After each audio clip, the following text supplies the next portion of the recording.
kanina na lalaki na nakasabayan natin nag-parking. Sabi niya, saan yung G? Di na alam.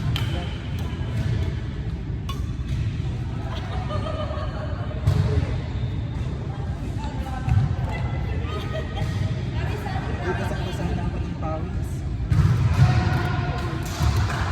Kasi naligo pa ako kanina.